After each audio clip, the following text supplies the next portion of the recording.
Why did you decide to come for this mastermind experience? And what was the biggest lesson for you, or biggest takeaway from getting away and surrounding yourself with really, successful people growing in the industry?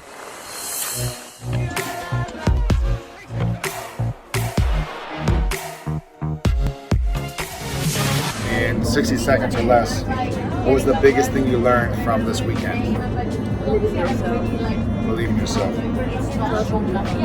Trust your heart. Okay. What's the biggest thing you learned from this weekend? Think bigger and leap hard, I reckon. Just really like leaning into like what feels right and not letting myself get in my own way. Oh my goodness. Okay, let's go around the whole place. My one tip is clarity is king. And no matter what you're passionate about and how great it feels inside your head and your heart, you can't plant it in somebody else's heart and head with your words, whatever you create. It holds no grounds. You'll find that you'll end up stressing out and feeling like you're not worthy enough. I always tell people, do not let your progress deter you from your purpose. So if you haven't made progress because you can't clarify it, don't think it's not for you, clarify it. Put it in somebody's heart and head, make more progress. Yeah. I just want to reiterate the power of the mastermind. When you get brilliant people together, there's no comparison of how much power you can get from putting all the minds in the room, and it doesn't take a jet like this or being able to put a lot of money into it. When I was first starting out, we used to do marketing Mondays, and every night we'd gather at one person's house, we'd order Thai food, everyone would split the bill, and then two people would talk about things that were working for them well in their marketing businesses, and the other people would just sit around and take notes every Monday night. Marketing Money Mondays. Yeah, I did it 2009 was when I was doing this. And it was fantastic because you find out what's working for other people, you can go then apply it to your own business, costs you nothing, and it's just the proof that teamwork makes a motherfucking dream work. So, okay, and we'll go over to his lovely wife. You've been to a lot of group masterminds, Yeah, right? I've You've been to a lot of done different things. Yeah. What did you learn from this one? How is it different than others? One of the biggest things I realized when we were sitting around the table masterminding was that everyone had a movement bigger than themselves. And so when you're creating a brand or having a vision for even a product and starting your business, you really have to think about what is the purpose bigger than yourself that you want to bring people into, more than what people want, like financial success, more than even their health or well-being. They want to be part of something. And so I just realized that like everyone around the table was building that movement, and it's so important to think about that when you're building a brand or creating a business, because that's ideally what people want inherently within them. They want to be part of something bigger than themselves. Okay, let's go to the other cabin, walking through. My biggest takeaway from this weekend, so I wasn't involved as much, but one thing I have realized is that when you come into a community of people who all share the same values, it's really easy for everybody to connect and to give and share to each other, because they're coming in with, well, this group especially was coming in with no ego and with the intention to share and give out, and so whatever people are receiving has just been an extra add-on, but people have come here to really give to other people, and I think that intention made such a difference to the mood of the event. So Jay told us to close our eyes and said, when you are on your deathbed, what are you going to regret? Now, I usually go straight to business. It's usually like, I should have taken that opportunity, which allows me to say yes to things.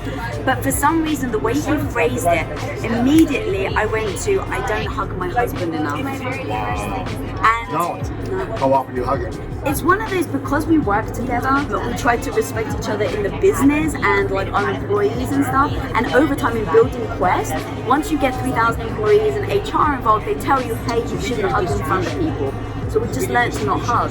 And I'm always the person that's like, what's good for the business? And so when it was like, well, of course, I don't want to hurt the business if I'm hugging my husband, I just told myself like, okay, that's what you should do. Not realizing that my emotion was affected by it until that very moment. That was this weekend? That was this weekend. Really? Wow. So you're going to hug him more? So I'm going to hug him more, because we've been together for 19 years. Wow. But when you've been together with someone for that long, you just assume they're going to be there. And the truth is, sadly, I mean, look, if we haven't learned anything from Kobe's death, it's that we're not going to be here forever. So from now on, I'm going to hug my husband more. So the past couple of years have just been crazy for the business, and I've really moved from being the creative, writing a ton, creating content, to being CEO. and like figuring out how to manage people and all the fun things that come with it, which I love. But I think I've let that sweep me away a little bit, and I haven't spent time doing what I actually love and what helps me get here. It's writing, it's being content, it's being creative, it's not being in meetings, and it's just such a good reminder to be in your zone of genius. And I'm going home just ready to have the boundary conversations, do what I need to do to be in my creative zone and spend my time in my zone of genius. I'm gonna interrupt you. I know. And I'm, I'm just interrupting you. Why did you decide to come for this mastermind experience, and what was the biggest lesson for you, or biggest takeaway from getting away and surrounding yourself with really, successful people growing in the industry? Yeah, I decided to come because I think that collaboration is the best form of growth. Like, I genuinely believe that people who want to give, share their secrets, open their hearts, like, that's rare in today's world. I think we live in a very competitive world, and I want to live in a more collaborative world. And so when I know that there are 30 people around a table that are willing to share all their secrets, I'm willing to share mine, everyone's learning from everyone is an expert in their field, like, that's amazing. And then the best thing that happened is you become friends over it too, and you actually build real friendships. And me and Lewis have done that for ages, like, for each other. Like, Lewis has always shared insights with me. Before I launched my podcast, I remember sitting and talking to Lewis over dinner, and Lewis was telling me what to think about. And when Lewis has been working on videos, I've shared some insights, and it's like, that's the world I want to live in. I want to live in a collaborative world, not a competitive world. Because I think competition makes us lonely, and I think competition drives us away from each other, whereas collaboration brings us closer and it makes us happier when we win. And everyone can win in different ways. And so anyway, it's just been amazing. Yeah. It's been amazing. Jay helped me launch my first viral video like a year and a half ago. And it was an amazing video. He was there filming it, directing it, like doing And it the was whole sick. thing. And I want him to do more of them. I know, so now Press we're gonna like get if back you want more of Lewis's. So we're gonna get back on. I just gotta find the right team. That's the hardest Yeah. thing. You need to get back on the sports stories. Because and this is the thing, like, everyone has their thing. The format. Like, when Lewis tells sports stories, because he's a former They go athlete, viral. they go viral because people connect him with sport. It's different. Everyone can go viral for a different thing. So I'm excited for that, man. The one that, kiss. Did you get that? Did you get that, kid? Do it again. Do it again. And the queen who brought us here. Jamie, Jamie, Jamie, Jamie, Jamie,